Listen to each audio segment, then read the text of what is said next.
जैसे एक ही चीज को देखने वाले प्राणी 3 प्रकार देखते हैं।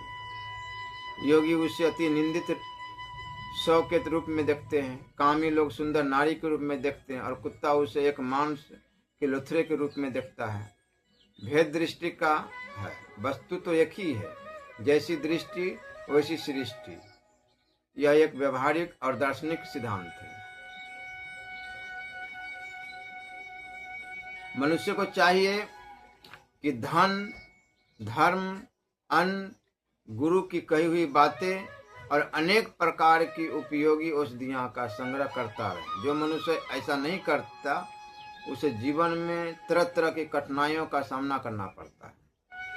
हे मनुष्य, दुष्टों के संग को त्याग दे और सज्जन पुरुषों का संग कर। दिन रात अच्छे कार्य किया कर। सदैव संसार को नाशवान समझकर परमेश्वर का ध्यान किया कर।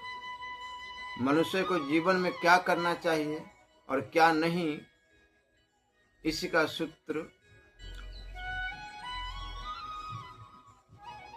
है। मानो यह श्लोक नैतिकता का सार है, संक्षेप नीत है।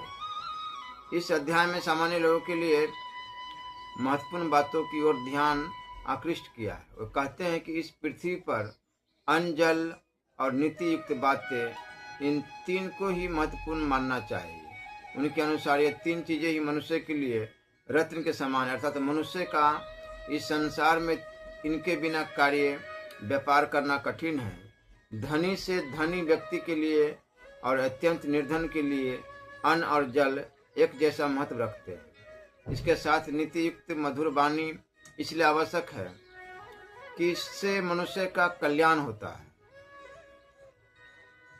यदि व्यक्ति दरिद्र है, रोगी है, दुखी है और बंधनों तथा कष्टों में पड़ा है, तो यह सब उसके अधर्म रूपी कार्यों का फल है। उनका कहना है कि इस संसार में जिन वस्तुओं को हम बहुत उपयोगी मानते हैं, उनमें से धन, मित्र, स्त्री, भूमि तथा मकान आदि मनुष्य को बार बार मिल सकते हैं, परंतु मनुष्य जीवन ऐसा है जो बड़ी कठिनाइयों से प्राप्त होता है। इसलिए मनुष्य को चाहिए कि वो अपने जीवन को सफल बनाए, सफल बनाने का प्रयत्न करे, धर्माचरण करे,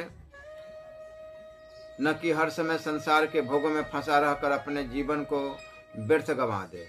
प्राय हर देश के निवासियों के लिए संगठित रहना प्राचीन काल से ही महत्वपूर्ण आवश्यकता रही है। इसलिए कहते हैं कि यदि निर्बल से निर्बल राष्ट्र संगठित रहेंगे तो अत्यंत बलवान शत्रु को भी